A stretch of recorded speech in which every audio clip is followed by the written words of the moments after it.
Before we dive in, drop a quick hi in the comments. It may seem small, but trust me, it really helps YouTube share this story with more sci-fi fans like us. I'd love to see who's watching. A low growl rumbled in Zalvakar's throat as he turned his gaze toward the Eldorei figure bound before him. The once composed, dignified Varesh Julik had been reduced to a bloodied captive, restrained within an energy field that flickered with a cruel rhythmic pulse. His silver-white skin, characteristic of his people, was marred with fresh bruises, his ornate robes torn and dirtied from days of captivity. The mercenary warlord stood at the center of a dimly lit control chamber, his crimson-hued exoskeletal armor contrasting sharply against the cold metallic walls. His eyes, slitted, predatory, remained fixed on the holographic projection before him. The Archivel had arrived. The sleek diplomatic vessel emerged from hyperspace in a controlled deceleration, its hull gliding toward Velkara with deliberate precision. Flanking the vessel were 6 escort ships, their streamlined exteriors betraying the fact that they were only lightly armed, standard protocol for diplomatic envoys. The deep void of space stretched behind them, but ahead, the swirling cerulean clouds of Velkara's upper atmosphere framed a stark reality. The colony was already lost. In the fortress at the heart of Velkara, Zalvakar's reptilian features curled into a smug grin as he watched the Eldorei delegation approach. Like all Zorak, he was built for war, tall, clad in hardened exoskeletal plating, a species bred for brutality. They weren't just mercenaries. They were executioners of the highest bidder. The Archivel's arrival was expected, anticipated, and ultimately inconsequential. Zalvakar extended a taloned hand, activating the transmission. The blue-hued hollow interface flickered before him, and within moments, the image of Selkar Vir, the Eldorei diplomat, materialized on the other end of the channel. His deep violet robes remained pristine despite the grave circumstances, but his composed demeanor did little to mask the tension in his gaze. "Ah," Zalvakar's voice slithered through the chamber, laced with amusement. "You actually came." He let out a short, guttural laugh. "Did you truly believe we would entertain negotiations? That your carefully crafted words would change our minds?" The mercenary leader stepped forward, his heavy boots clicking against the floor. He reached down and ran one of his hooked claws along the exposed throat of Varesh Julik, a cruel gesture meant to elicit a reaction. The Eldorei captive flinched, but remained silent. "The Galactic Council is a carcass, rotting from the inside," Zalvakar continued, his voice thick with disdain. "Your people have clung to its empty promises for too long. But today, Velkara is ours, and you have nothing left to bargain with." Selkar Vir's expression did not falter, but his elongated fingers clenched at his side. "This is an act of war," he said, his voice carefully measured. "You have no claim to this world. Release the Counselor now, and perhaps the Council will show leniency." "Leniency?" Zalvakar let out a low chuckle, his fanged maw splitting into a vicious grin. "You misunderstand, diplomat. We do not seek concessions. We do not seek wealth. We do not even seek power in your council's empty halls. We only want to watch it burn." The mercenary turned back to his captive, his claws tightening around the Eldorei's chin, forcing him to look up at the display. "Tell them, Julik," he sneered. "Tell them what happens next." Julik, though weakened, lifted his gaze toward the projection. His eyes met Selkar Vir's, and in them, the diplomat saw only quiet acceptance. "They will kill me," Julik said, his voice hoarse but steady. "And then they will come for you." The declaration was punctuated by a sudden, violent tremor as the colony's surface-to-orbit cannons roared to life. The sky above Velkara lit up with streaks of energy as the orbital defenses turned on the incoming diplomatic fleet. The first volley found its mark instantly. One of the escort ships, barely prepared for an assault, was engulfed in a chain of explosions before it could even attempt evasive action. A second ship was struck moments later, its hull breached, its engines flickering out before it spiraled into the planet's gravity well. On board the Archivel, alarms blared as the vessel veered sharply to avoid the incoming fire. In the secure conference chamber, Selkar Vir felt the tremors ripple through the ship. His normally impassive face showed the faintest trace of alarm as he turned to the man seated across from him. Morgan Wagner remained completely still. The human chancellor's posture was relaxed, his hands folded before him as though he were simply observing a minor inconvenience rather than a full-scale attack. His ice-blue eyes were locked onto the live feed of Velkara's surface, where the Zorak mercenaries were already rallying their ground forces. Selkar took a step forward. "Chancellor, hold the line, my friend." Wagner's voice was calm, almost reassuring. "Let them believe they've won." His lips curled slightly, the closest thing to a smile he would allow himself in that moment. "Just give it a little more time." Selkar's brow furrowed. The Archivel had no combat capabilities beyond light deflectors and emergency countermeasures. The remaining escort ship was already struggling to provide cover as another wave of torpedo fire streaked toward them. "Time is something we are rapidly running out of," Selkar pressed. "Your fleet is still—" Wagner raised a hand, silencing him with a simple gesture. He reached for his data pad, tapping a secured line. The transmission connected almost instantly. A deep, composed voice answered. "This is Admiral Asghari." Wagner leaned back in his seat, his voice devoid of tension. "Admiral, how's the mission?" 9 hours earlier, the command center of the United Earth Defense was quiet, its walls lined with the hum of hollow displays mapping galactic territories and fleet movements. Beneath the subdued lighting, officers worked with measured efficiency, exchanging updates and reviewing security reports. It was the kind of tense stillness that only existed before something went terribly wrong. Then, a junior officer strode across the polished floor, datapad in hand, his expression carefully composed yet tight with tension. He approached the central conference table, where Chancellor Morgan Wagner sat flanked by the highest-ranking military commanders of the UED. "Chancellor Wagner," the officer said, his voice steady but urgent. "We have an incoming transmission. Direct line from an Eldorei diplomat. He says it's critical." Wagner's gaze flicked toward the men seated around him. None of them spoke, but the subtle shifts in their postures indicated the same unspoken thought. The Eldorei did not call for help lightly. "Patch it through," Wagner ordered, leaning forward as the holographic interface blinked to life before him. The image of Selkar Vir materialized in the air above the conference table.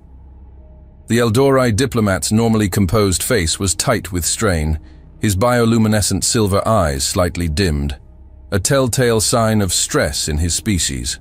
"Chancellor Wagner." Selkar hesitated.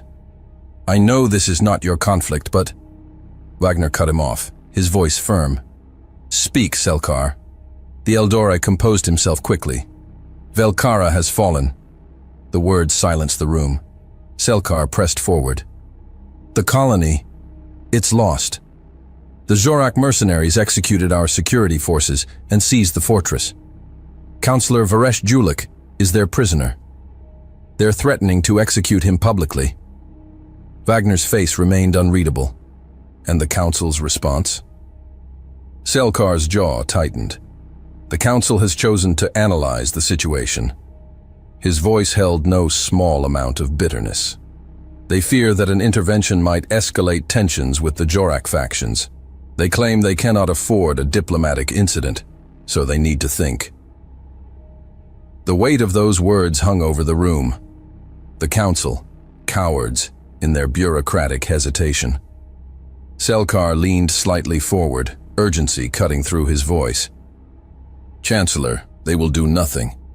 But if the Zorak are allowed to execute Ulik, it will not stop there. They will move on to other territories. They will turn the Eldorei into an example." A long silence followed. Wagner's gaze swept across the table. He met the eyes of the men in the room. No one spoke, but the answer was already written on their faces. He turned back to Selkar, his voice steady and resolute. "From the beginning, you have always stood by us. We owe you this, my friend." His tone carried no doubt. "You can count on us." Selkar's shoulders sagged in relief. "Thank you, Chancellor. I will be waiting for your word." The transmission cut. For a brief moment, no one spoke. Then Wagner stood, adjusting the cuffs of his uniform, and turned to the men seated at the table. His expression had not changed, but the weight of command settled across his shoulders like steel plating. "What's our move?" The answer came immediately. Admiral Kamal Asghari straightened in his chair, his sharp, dark eyes locked onto Wagner's. "I know Velkara." His voice carried the authority of a man who had seen more battles than most. "I know how we get in." Wagner gave him a single nod. "Go on." Asghari leaned forward, his fingers tapping the display panel in front of him. The holomap shifted, zooming in on Velkara's orbital defenses and surface infrastructure. "They won't see us coming," Asghari said, "but it won't be an invasion." "Not at first. We send in 2 teams, one to sabotage their defenses, another to extract Ulik before they realize what's happening. We disable their shields, we cut them off from reinforcements, and by the time they understand what's going on, they'll already be finished." Wagner's expression didn't shift. "And the diplomatic delegation?" "You will go to Velkara with Selkar," Asghari said plainly. "You'll help to keep them talking. Let them think they have the upper hand. We need them to believe this is still a political matter, until it's too late." He tapped the holomap again, highlighting 6 escort ships flanking the diplomatic vessel, the Arkavel. "They'll try to intimidate the delegation. That's why the escort ships will be empty." His voice was matter-of-fact. "No crew, just remote AI controls. They'll scan as manned, they'll move like manned ships. But the moment they're attacked, no lives will be lost." Wagner's gaze didn't waver. "You expect them to fire on the delegation first?" Asghari nodded. "They'll go for the escorts immediately, thinking it will rattle us, thinking it will make the Eldari afraid. It's a message." He paused, then added, "To sell the deception, we'll use heat signature projectors. The mercenaries won't just see ships. They'll detect what looks like a full crew complement. From the outside, those ships will feel real." Wagner folded his hands together. "And when they destroy them?" A cold silence hung in the room. "Then they'll believe they've won." Asghari's expression hardened. "And that's when the real fight begins." Wagner absorbed this, then gave a slight nod. Asghari turned to his officers. "I'll contact Lanier and Oliveira. They'll need to be ready immediately." Across the table, Admiral Austin Haddad crossed his arms. "I'll mobilize the fleets," he said, his voice deep and deliberate. "Coordinate the squadrons. We'll be ready to deploy in just a few hours." General Jonah Leon, standing at the far end of the table, nodded. "I'll handle logistics. I want full deployment capability, supplies, tactical response teams, stealth craft. Everything is on standby." The room, once silent, was now alive with motion. Orders were relayed, holo displays flickered with incoming fleet data, and commanders moved with precision honed by decades of war. Humanity would not leave its allies waiting. Not for the Council, not for indecision. They would act now. Back to the colony, the Arkavel drifted in silence, its battered hull illuminated only by the faint glow of Velkara's atmosphere. Scorch marks lined its exterior, where the mercenary attack had already claimed 2 of its escort ships. Inside, the crew held their breath, waiting. No transmissions, no countermeasures, just a quiet endurance that masked the storm already brewing beneath the surface. In the ship's secure conference chamber, Selkar Vir stood before the holographic display, his posture tense, yet outwardly controlled. The mercenary leader, Zalvakar, had made his demands clear, but Selkar had not answered yet. Instead, he kept the Zorak waiting, delaying, buying time. Morgan Wagner sat beside him, watching the real-time battlefield data with a careful, unshaken gaze. The mercenaries assumed this was a simple diplomatic engagement, that the Eldari were stalling because they were afraid. They weren't wrong about the stalling, but they had no idea who was truly playing for time. Far from the colony, in a safe distance, on the bridge of the HSS Crusade, Admiral Kamal Asghari stood with his arms crossed, his dark eyes scanning the data feeds. The moment had arrived. He pressed a secure channel. "Lanier, Oliveira, what's your position?" Seconds passed. Then 2 curt replies came through. "We're in." "Same here." Asghari's lip twitched in a small, approving motion. Then he opened another private channel, this one to the Archivel. "We're in." Back in the Fortress Command Center, Zalvakar's patience was running thin. The Eldorei ship had gone silent, refusing to respond to his threats. He clenched a fist, his claws digging into his own palm. "They are stalling," he growled. "Enough of this." He turned sharply to his officers. "Destroy 2 more of their ships. Show them we are done waiting.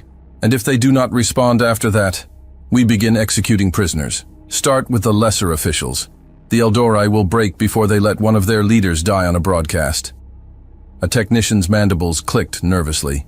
"Sir, if we push too hard, they might scatter and—" Zalvakar snarled, cutting him off. "Then let them scatter. Either they surrender or they run like cowards. Either way, we win." The order was given. Outside, the colony's orbital cannons locked onto 2 more escort ships. Missile salvos roared through the void. The first ship barely had time to react before a direct hit tore through its hull, igniting a cascade of explosions that shattered it apart. The second took evasive action, but its engines were clipped. Fire erupted from its propulsion system as it began a slow, spiraling descent toward the planet below. Inside the Archivel, the ship trembled from the impact nearby. The tension in the air thickened. Selkar turned to Wagner, his voice low but urgent. "They are pressing. We cannot delay much longer." Wagner continued to watch the data, his mind working through every scenario. Then he finally spoke. "We let them think they're winning." Selkar's brow furrowed. "And what happens when they think they've already won?" Wagner leaned back slightly, a ghost of a smile barely touching his expression. "Then we remind them what a real war looks like." Deep beneath Velkara's surface, the infiltration had already begun. Captain Randy Lanier moved like a shadow through the maintenance corridors, his team following closely. The shadow team had slipped into the colony unnoticed, bypassing security checkpoints through paths even the mercenaries had overlooked. It was methodical, quiet work, until now. They reached the access panel to the main shield generator. Lars Ekström, their demolitions expert, was already setting up a breach protocol. Lanier crouched beside him. "How long?" Ekström didn't look up as his hands worked over the device. 5 minutes to disable security. Another 5 to rig the shutdown. "We don't have 10, Lanier muttered, glancing at his watch. "Make it 5 total." Ekström nodded, adjusting his setup immediately. A faint vibration ran through the floor. Distant explosions. "Sounds like they're tightening the noose," whispered Kenji Oshiro, the team's hacker, his sharp eyes darting to the dimly lit corridor behind them. Lanier didn't flinch. He tapped his comms. "Status check. Thunder Team, report." The response came almost instantly. "Thunder Team is in position." Major Dave Oliveira crouched behind a stack of supply crates, his rifle steady against his shoulder as he scanned the dimly lit storage chamber. Thunder Team had infiltrated through an old cargo transit tunnel, moving silently through the lower levels of the fortress. Their objective was clear: locate Varesh Julik's holding area and gather intelligence before making any move. The execution order hadn't been given yet, but time was running out. Felix Weber, the team's engineer, was already at work on a terminal, attempting to access internal security logs. He navigated the interface smoothly, slipping past outdated encryption. "We're in their local grid," he muttered, trying to pinpoint Ulik's location. Nikolai Dragunov kept watch near the chamber's entrance, his eyes scanning the corridor beyond. "Make it fast," he murmured. "We're exposed out here." Samuel Okafor, the team's medic, adjusted the rifle strapped to his back, keeping his focus on the path ahead. We don't even know if he's still in the main holding block. The Zorak could have moved him. Weber spoke firmly. Security logs say he was in Containment Block 3 as of 2 hours ago. No recorded transfers since. Oliveira nodded. That's where we go. A faint metallic clink echoed from deeper in the corridor. Footsteps. Approaching. Contact, Dragunov whispered, raising his rifle. Oliveira gave the order. We're moving. Now. Thunder Team slipped back into the shadows, vanishing into the maze of tunnels before the patrol could spot them. In the command center, Zalvakar's claws tapped against the edge of his console. His impatience had turned into something worse, unease. Something was wrong. His communications officer turned suddenly. Sir, we're detecting minor system fluctuations, motion sensors flickering in and out in several sectors. Sabotage? Zalvakar asked. The technician hesitated. Unknown. But we also have security feeds that are cutting off for fractions of a second. Zalvakar's mandibles twitched. Coincidence? The technician swallowed hard. If it is, it's the worst timing I've ever seen. A deep, guttural snarl rumbled in the warlord's throat. He turned to his officers. Double all patrols. Seal the lower levels. If something is crawling around in my fortress, I want it found. And the prisoners? One of his men asked. Zalvakar narrowed his gaze. Take Julek to maximum security. I want him under constant watch. If the Eldarai continue to hesitate, we will make an example of him. Live. He turned back to the holo display, where the Arcavel still hovered in silence, refusing to respond. For the first time, a flicker of doubt crept into his mind. Something wasn't right, and he was going to find out what. The ventilation shaft was narrow, damp with the stale air of Velkara's underground infrastructure. Captain Randy Lanier advanced steadily, his breath even as he led Shadow Team through the abandoned corridors beneath the fortress. The glow of emergency lighting flickered against the metal walls, casting long, distorted shadows. Every step was deliberate, every movement silent. Behind him, Lars Ekström adjusted the charge pack on his belt. The Swedish demolitions expert was silent as always, his mind already running calculations for the sabotage ahead. Mateo Rojas, a ghost in the dark, moved like liquid, his compact form barely making a sound. Kenji Oshiro brought up the rear, his sharp eyes flicking between his holoscanner and the shifting shadows ahead. They were close. Lanier raised a fist, signaling a halt. The team flattened against the corridor walls as two Zorak mercenaries passed by an intersection ahead, their reptilian forms moving with slow, heavy steps. The mercs wore the standard combat harnesses of hired muscle, their weapons slung low, a sign of overconfidence. Rojas glanced at Lanier, awaiting orders. The captain flicked 2 fingers forward. Move. Rojas was gone before the mercs realized they weren't alone. A quick, clean kill. One Zorak barely managed a wheezing grunt before a blade found the soft tissue between his exoskeletal plates. The second merc turned, confusion flickering across his reptilian eyes. But it was already too late. A silenced shot from Lanier's sidearm struck home. The Zorak slumped, dead before he hit the floor. Ekström and Oshiro pulled the bodies into the shadows, concealing them beneath a stack of old crates. Oshiro knelt beside one of the corpses, fingers tracing over the mercenary's wrist-mounted comms unit. They're using low-frequency encrypted channels, he murmured. No automated biometrics, just manual check-ins. Lanier nodded. Good.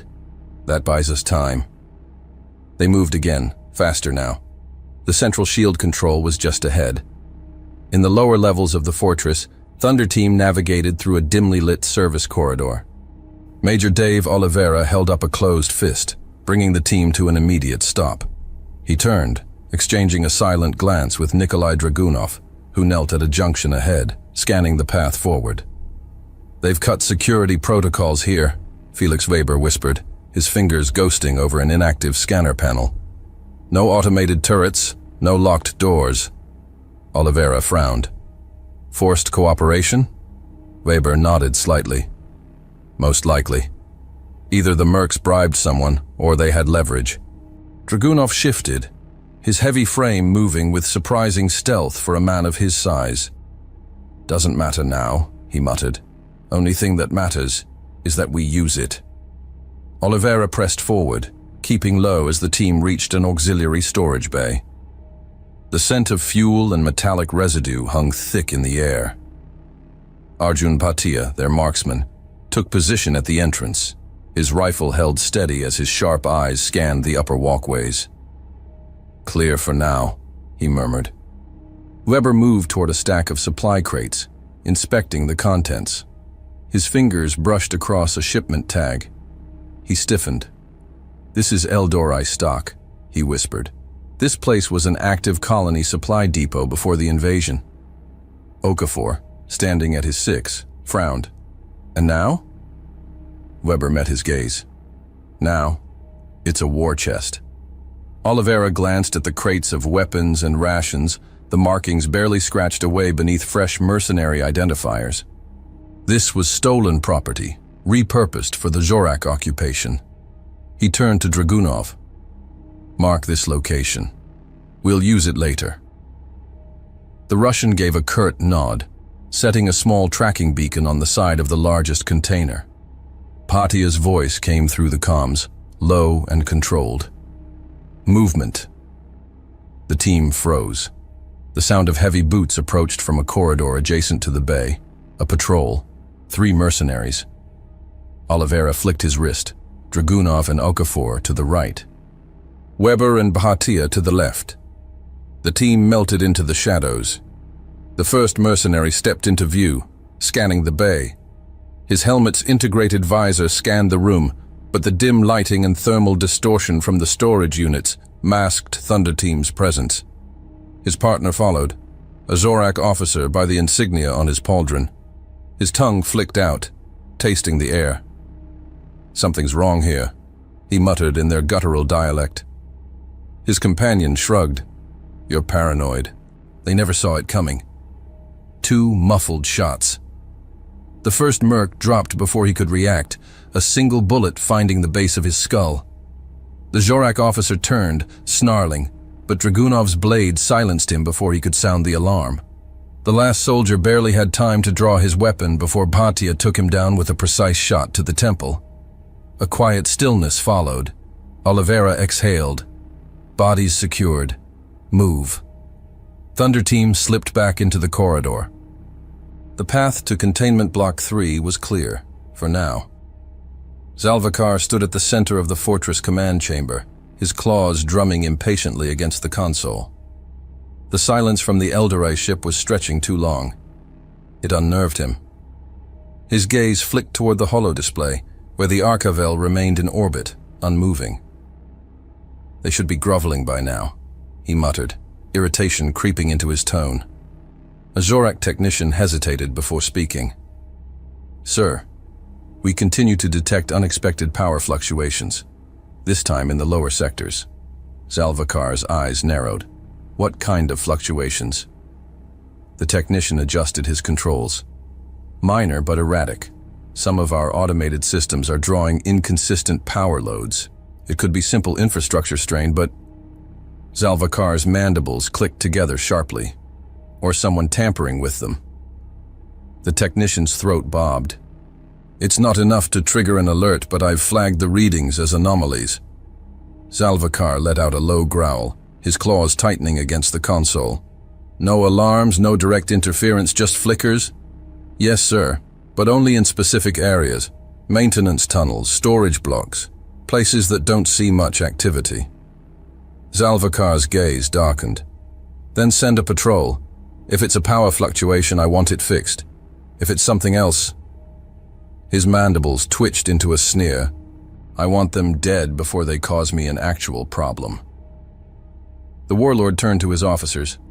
"Keep an eye on Ulik. Double the guards in the maximum security area. No mistakes." A deep growl rumbled in his chest as he watched the Arkavel once more. Still silent, still waiting. His instincts screamed at him. Something was wrong. Captain Randy Lanier and Shadow Team reached the shield control center. The door loomed before them, reinforced but not impenetrable. The mercenaries hadn't expected an infiltration team to make it this far. Ekstrom unhooked a black cylindrical device from his belt and placed it against the control terminal. "Charges set," he murmured. "Ready to fry their entire defense grid." Lanier activated his comms. Shadow Team in position. A second later, Thunder Team's signal came through. Oliveira's voice was steady. "We're close." Lanier's eyes didn't leave the glowing display in front of him. The countdown had already begun. They were past the point of no return. The damp, metallic air of the detention block carried the unmistakable stench of blood, fear, and exhaustion. Thunder Team moved swiftly, their footfalls silent against the cold floors as they advanced deeper into the makeshift prison complex. Oliveira raised a clenched fist, bringing the team to a sudden halt. His eyes swept the narrow corridor ahead, where the dim glow of containment fields cast eerie shadows along the walls. Rows of cells stretched into the distance, each one holding frightened Eldorei captives, civilians, diplomats, and what remained of the colony's security force. Some were injured, their wounds hastily bandaged with whatever scraps of cloth they could find. Others simply stared blankly, their luminous silver eyes dulled by fatigue and despair. Weber moved forward, his hands working quickly over a holographic control panel. The Jorak security interface was crude, but effective. "Give me a minute," he whispered. "I'll have these open." Okafor kept watch over the prisoners, his dark eyes scanning their condition. He knelt beside one of the nearest captives, a younger Eldorei male with a deep plasma burn across his chest, and placed a hand on his shoulder. "Help is here," he assured him. "Stay quiet, and we'll get you all out." A shuddered breath of relief spread through the prisoners, but Oliveira's focus remained locked on one cell at the far end of the corridor. There. Varesh Ulik was slumped against the back wall, his wrists and ankles secured by an energy restraint field. The once proud Eldorei statesman was now a battered shell of himself, his robes torn, his face gaunt with fatigue. His silver-white skin was streaked with dried blood, and his breathing was shallow. Oliveira stepped forward, lowering his rifle. "Counselor Ulik," he said quietly. Ulik's head tilted upward, his eyes blinking against the harsh lighting. He studied Oliveira for a long moment before exhaling weakly. "You're not Eldorei." A faint nod from Oliveira. "No, sir, but we're here to get you out." Weber worked fast, navigating the control panel with practiced speed. A sharp beep echoed through the corridor, and the containment fields deactivated. The prisoners staggered forward as the restraints flickered out of existence. Okafor was at Ulik's side in an instant, catching him before he collapsed completely. "You with us, counselor?" he asked, checking his vitals. Ulik let out a slow breath. "More than I was a moment ago." The team had no time to celebrate. A metallic clank rang out from the corridor beyond. "Footsteps," Dragunov muttered, raising his rifle. "Heavy, mercs." Oliveira nodded. "Move." Elsewhere in the colony, Shadow Team was already making their next move. Captain Randy Lanier crouched behind an abandoned terminal, his eyes locked on a small, flickering display. The fortress's secondary security grid had been compromised by their earlier sabotage, but something else was happening. Movement. Eldorei resistance. Through the screen, he watched as small groups of civilians emerged from hiding spots deep within the colony, scavenging whatever weapons they could find. The shields were still active, but the cracks were forming. Lanier activated his comms. "Command, we have resistance fighters mobilizing in multiple sectors. They're organizing." Admiral Kamal Asghari's voice crackled through the earpiece. "Understood, Captain. Can they hold their ground?" Lanier hesitated. "Not without help." He switched channels. "Shadow Team to all hidden cells. The defenses are being sabotaged. You're not alone." A static-filled pause. Then a voice, hushed but determined. Then tell us what to do. Lanier's jaw set. We're sending weapons caches locations now. Hit them where it hurts. The rebellion had begun.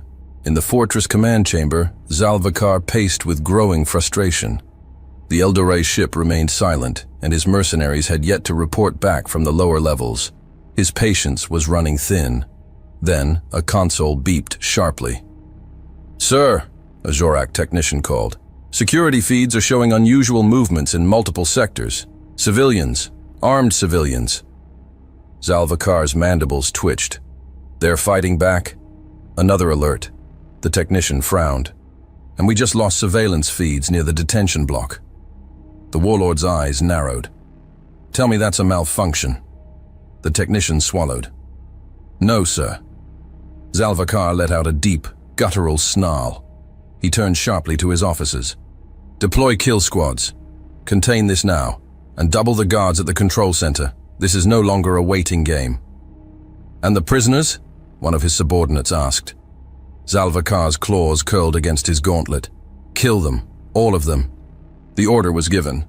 The gunfire erupted just as Thunder Team cleared the corridor. A squad of Zorak enforcers, alerted by the failing security grid, poured into the detention level, weapons raised. "Cover the prisoners!" Oliveira shouted as he pulled Ulik behind cover. Dragunov fired first. His rifle barked, dropping one mercenary before the others could react. Batia followed suit, placing precise rounds into their armored joints. "Too many," Okafor muttered, shielding a group of Eldorei civilians as shots ripped through the walls around them. Oliveira's mind worked fast. He tapped his comms. "Shadow Team, we're pinned down at the detention block, moving prisoners but need support." Lanier's voice came through instantly. "Hold tight. We're moving." But they were running out of time. Mercenaries advanced, closing the distance, forcing Thunder Team into tighter positions. Ulik gritted his teeth, his voice hoarse but urgent. "They're not here just to stop us." He locked eyes with Oliveira. "They're here to make sure I don't leave alive." The Major reloaded his rifle, jaw tightening. "Well, that's not happening." Oliveira caught movement from the side passage, a second Zorak squad attempting to flank them. "No time," he muttered. "Batia, Dragunov, set charges on the main passage. Blow it behind us." Weber was already rerouting door controls, forcing emergency blast doors open to a secondary route out. "We've got an exit," he called. Batia armed the charges. 5 seconds. Move." The team pushed forward, dragging Ulik and the other prisoners through the passage just as the explosion rocked the detention level. A thick wall of debris collapsed behind them, sealing off pursuit. For now. The transmission came seconds later. Lanier's voice was sharp. "Shadow Team is in position. Sabotage charges are set. We're ready." Oliveira exhaled, checking his surroundings. The prisoners were secured. The resistance was rising. Ulik's breathing was labored, but he turned to Oliveira, his expression grim with realization. "They knew," he muttered. "The Zorak. They knew exactly where to strike." Oliveira frowned. "What do you mean?" Ulik's eyes locked onto his. This wasn't just mercenaries. They had help from the inside. A long silence followed. Then Oliveira keyed his comms. "Command, we have a problem." The atmosphere inside the secure chamber of the Archivel was tense, the silence almost suffocating. Morgan Wagner stood near the holo display, arms crossed, his gaze sharp and calculating as he monitored the unfolding situation. Beside him, Selkar Vir clenched his hands behind his back, his bioluminescent silver eyes flicking toward the mission clock. Time was almost up. The Zorak had issued their ultimatum. The diplomatic fleet had remained silent, and Zalvikar was waiting for an answer. But Wagner still wasn't giving him one. His gaze remained fixed on the battle readiness data from the orbital fleet. The moment had to be perfect. A soft beep echoed through his earpiece. A private transmission. He answered instantly. "Go." Deep beneath Velkara, Captain Randy Lanier and Shadow Team waited in the darkness of the shield control chamber. The charges were already in place, the final overrides prepped for detonation. A faint vibration came through his comm unit. Thunder Team's signal.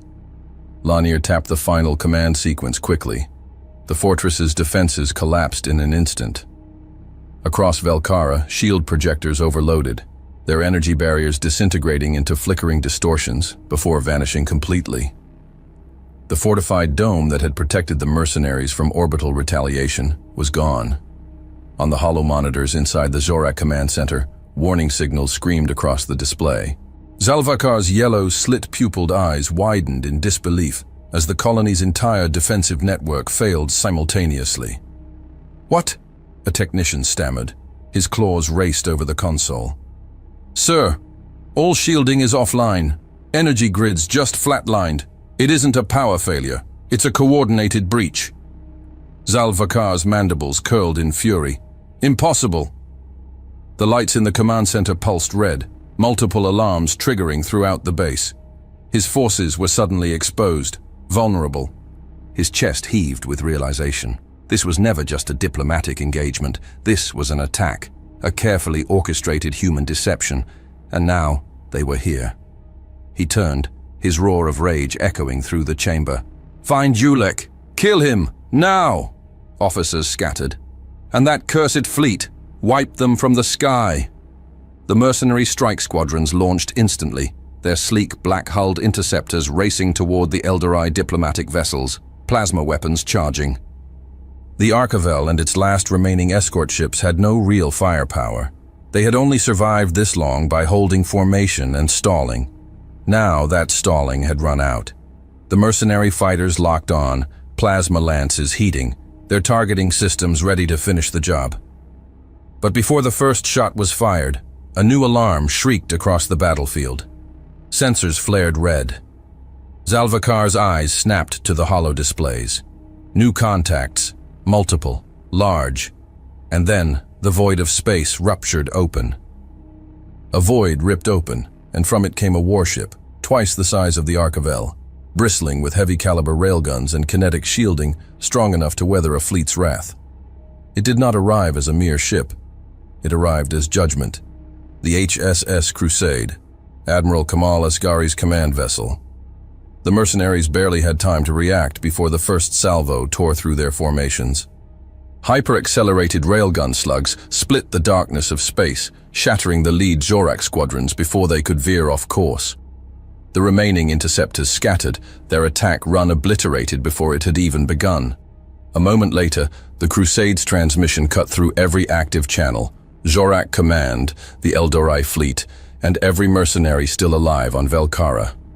Admiral Asghari's voice was calm, cold, absolute.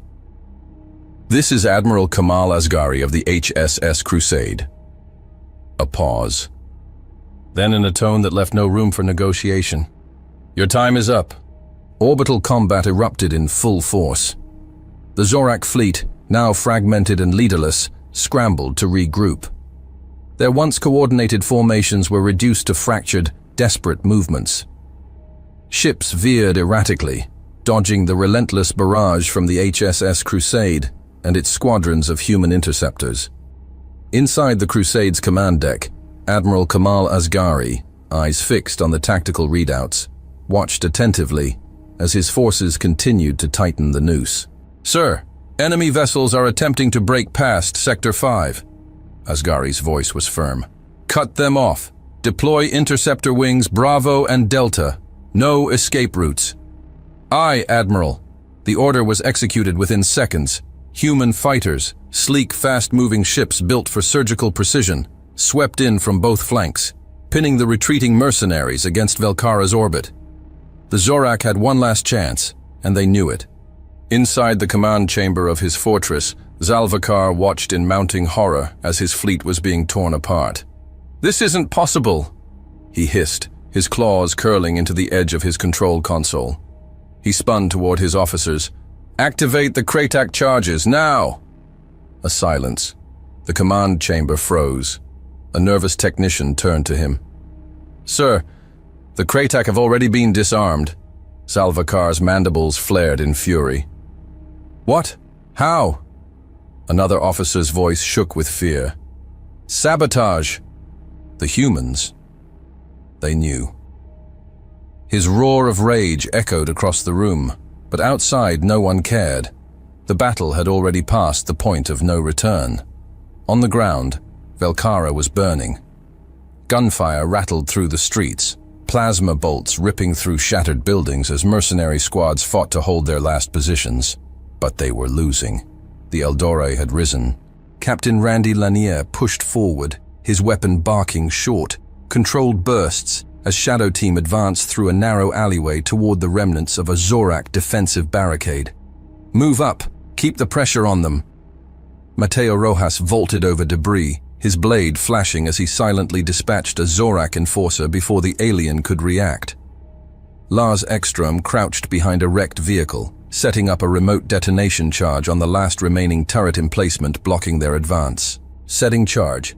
5 seconds. Lanier gave a nod. "Do it." A controlled explosion ripped through the street, the turret detonating in a fiery blast, sending mercenary bodies flying, but not all of them. As the smoke cleared, a lone Zorak gunner, badly wounded but still alive, lifted his weapon toward Lanier's position and fired. The shot slammed into one of the Marines, knocking him off his feet with a pained grunt. Kenji Oshiro. Lanier barely had time to register it before his instincts took over. He snapped his rifle up. One well-placed shot dropped the Zorak instantly. But Oshiro wasn't moving. "Medic! Now!" Ekstrom and Rojas were already there, dragging him behind cover. Okafor sprinted in moments later, dropping to his knees. Blood pooled beneath Oshiro's armor. Too much. Too fast. "He's bad, Captain. We need to evac him now." Okafor's voice was urgent, already reaching for a trauma pack. Lanier clenched his jaw. His mind raced. If they pulled back now, the mission was compromised. But leaving Oshiro in this condition... He exhaled sharply. "Okafor, stabilize him. We'll get him out as soon as we secure the site." Okafor nodded immediately. "I'll do what I can." Lanier turned to Ekstrom. "Hold this position, no matter what." Ekstrom nodded grimly. "You've got it. Go." Lanier moved forward, doing what a Marine is supposed to do. Finish the mission. He trusted his men to protect Oshiro, and so he pressed on. Across the city, Thunder Team had joined the fray. Major Dave Oliveira and his squad had pushed through the lower sectors, now engaging the last pockets of Zorak resistance near the colony's control center. "Push forward, they're breaking!" Oliveira shouted over the comms, leading his team into the ruins of a collapsed plaza. Felix Weber fired controlled bursts, covering Arjun Bhatia as he lined up precision shots on the last remaining snipers. "Two down, clearing the last one." A moment later, a high-caliber round took the mercenary cleanly through the head.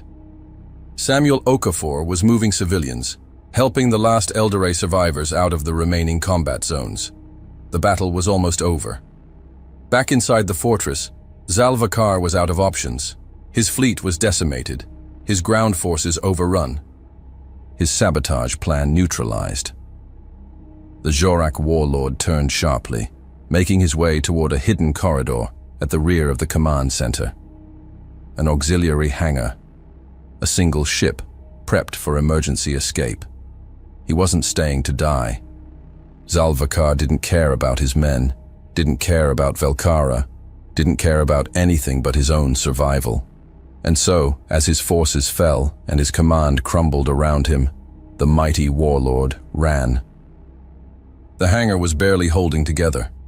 Fires raged across the walls, licking at the reinforced bulkheads, casting jagged shadows over the sleek, black-hulled shuttle stationed at the far end.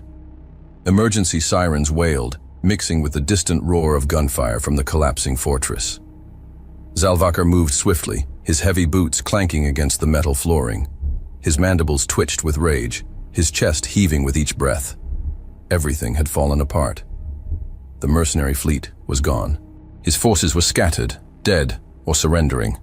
Velkara was lost, but he wasn't going to die here. He reached the shuttle's boarding ramp and bolted up the incline. One step inside, almost there. And then, the first shot rang out. The plasma bolt slammed into the shuttle's engine block, sending a spray of molten metal bursting into the air.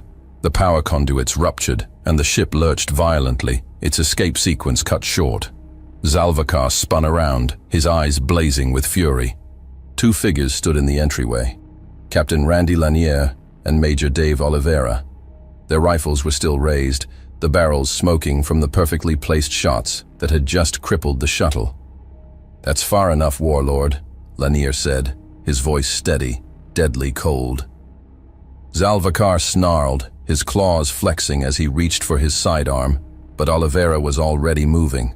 A single, precise shot knocked the weapon from the mercenary's grip, sending it clattering across the floor. "Don't," Oliveira warned. "You're not fast enough."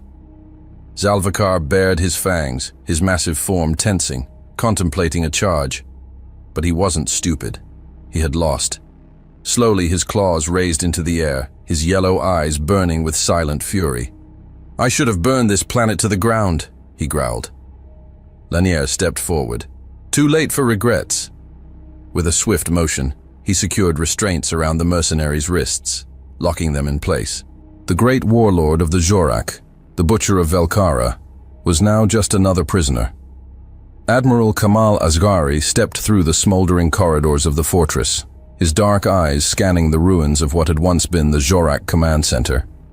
His officers followed closely, their weapons at the ready, but there was no longer any need for them. The battle was over. His gaze hardened as he spotted Lanier and Oliveira leading a bound and defeated Zalvikar toward him. The mercenary was still defiant, his mandibles twitching in what might have been amusement. Asghari didn't react. He stepped forward, his hands folded neatly behind his back, and looked Zalvikar directly in the eyes. "You had help here."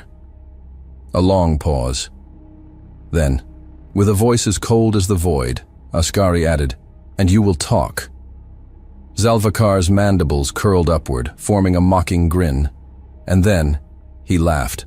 Low, guttural, a cruel, rasping sound. The Admiral simply watched him, his expression stoic. Finally, Zalvikar tilted his head, his tone dripping with mockery. "Do you really think you'll get anything from me?" Asghari said nothing. Instead, he turned slightly. "Take him," he ordered. The Marines dragged Zalvikar away, his laughter fading as he was hauled toward the extraction zone. Outside, the fortress lay in ruins. Smoke rose from the shattered structures. Wreckage from the destroyed mercenary vessels still burned, casting an eerie glow over the battlefield. Yet among the devastation, there was victory. In the streets, Eldoret civilians emerged from the shelters where they had been hiding. Some moved cautiously, their expression still etched with fear, while others embraced one another, exhausted but relieved. The occupation was over. Humans and Eldoret, together, had won. Varesh Julik sat against a makeshift medical station, his posture stiff as a medic wrapped a fresh bandage around his shoulder. The pain was manageable, nothing compared to the last few days of captivity. But the weight of what had happened was beginning to settle on him. Around him, Eldoret survivors moved in quiet disbelief. Some sought medical aid. Others simply stood, staring at the wreckage of their home, trying to comprehend that the nightmare was finally over. The Zorak were gone. The planet was theirs again. Julik's gaze wandered past the ruins, settling on a group of men gathered near the fortress steps, the ones truly responsible for this victory. Admiral Kamal Asghari stood with his officers, with Shadow Team and Thunder Team positioned nearby. Lanier, Oliveira, Weber, Okafor, Dragunov, Oshiro, Rojas, men who had fought through hell to make this happen. They were exhausted, their uniforms scorched, stained with dust and blood, yet they stood tall, their mission complete. Then, his voice came, steady, resolute. "Nice work, Marines. Now take a rest, heal your wounds, and prepare for the next mission." No grand speeches, no celebration. The work wasn't done. It never was. Julik felt a strange sense of finality settle over him. He pushed himself up, ignoring the stiffness in his muscles, and walked toward the gathering. The human soldiers turned as he approached, their eyes assessing him with the same quiet respect they had given their own wounded. Ulick took a breath, scanning their faces, the men who had fought for a planet that wasn't even theirs. Finally, his gaze locked onto Morgan Wagner. The human chancellor met his eyes, saying nothing. Ulick held his stare for a long moment before exhaling. "Now, I owe you more than a favor." His voice was steady, full of weight. "I owe you my life." Wagner gave a single nod. Nothing more was needed. As the ruins of Velkara smoldered in the distance, Ulick finally understood. This had never been about diplomacy. It had been about who was willing to act, and the humans had acted. Hey there, space human. I'm really curious about your thoughts on this video. Drop a quick comment and let me know what's on your mind. Or just say hi if you prefer. Either way, I'd love to hear from you. Oh, and one last thing. Every great soldier knows that to survive and become a hero, taking care of yourself is key. So before you go, check the pinned comment. Trust me, it's important. And I've chosen another video for you to watch. Just click the card here, or here if you want the whole playlist. See you there.